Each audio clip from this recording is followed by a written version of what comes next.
I mean, I've said this before, but it's a kind of an object lesson in what happens to humans, is that our ability to normalize.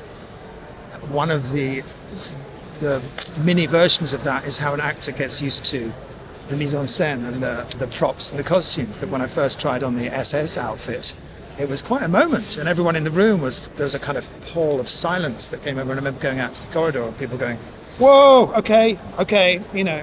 And there was a palpable feeling of like we had entered into a kind of zone. I remember a couple of days later walking past someone and them going, "Cool," and a couple of days later, "Hey Rufus," you know, it's just your clothes after a while, and you become swastika blind. Because my office, we in our last kitchen in the Smiths' last home, I didn't even know that the linoleum was in a swastika pattern.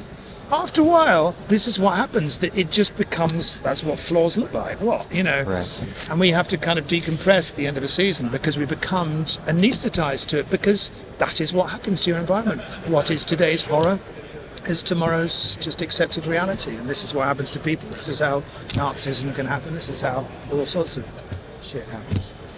That's my experience.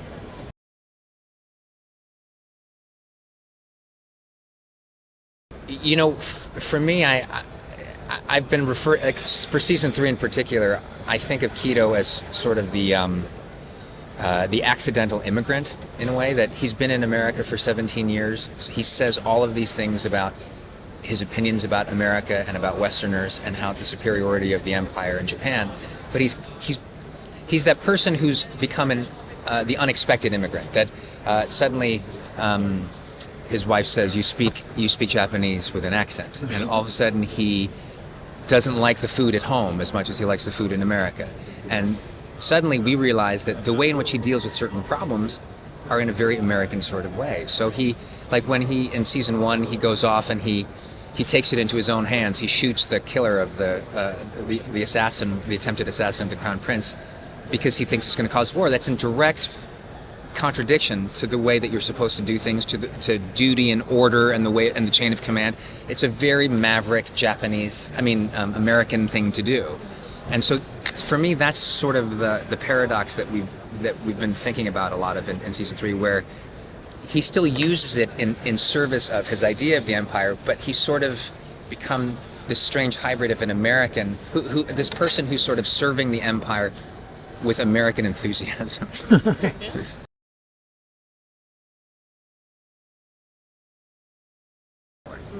I think it confirms kind of fears and struggles that he's had right from the start. You know, he knows he's made a kind of devil's bargain. He has tussled with the Smith that he might have been. You know, that still exists somewhere in him. So even when he appears to be a zealot, he has doubts, and he's just dealt with them in kind of a zealot's way, which is sometimes the doubting zealots are the dangerous ones. So when things start to come calling for the price, there's an inevitability, a kind of grim irony to him.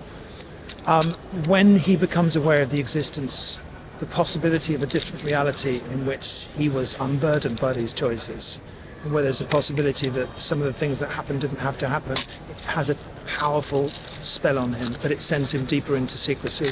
It separates him further from his wife, ostensibly to protect her from something she can't handle. He thinks that's the reason, but it isolates him further. And that's very, it's a way in which something that's a kind of genre thing, it getting more science fiction, actually has a profound emotional effect on him, which is unusual. It's lucky for an actor that you get an advantage in your acting possibilities from something that's kind of like a science fiction. So the two men our two characters experience a great amount of isolation during the Yes, absolutely. They're very isolated, but they're with a lot of interiority. Mm-hmm. For me, it was the dreams that Smith is tortured by, actually, and also the rioting, the Nazi rioting, for whatever reasons, was just kind of chilling, because what was chilling was the fact that by the time we saw the filming of that, I was used to seeing it. It wasn't as shocking to watch that in the script. It was more reminiscent of watching the news in a way that I never would have envisioned when we were doing the pilot. But in terms of character-wise, exploring Smith's kind of tortured dream world that you wouldn't get to know about, that for all the signs that he's managed to push all this stuff down, it's there, you know. And the imagery of that was really awful. Right. When I first, the first thing that I came across that shocked me was what happens between Joe and his father in the first episode. When that happens, I thought we're in it deep already in episode 1, and then in episode 2, what happens with Helen and her unexpected run-in, and then I was like, wow, now we're even in something crazier. And then a lot of it was just then we're living in a much deeper pool. It's a much deeper. The water is darker and murkier, and crazy things can happen. And so when Kido does the things that he does, they're still sort of shocking. But I think you realize you're swimming in that part of the ocean. Like monsters live here. Thank you. Thanks.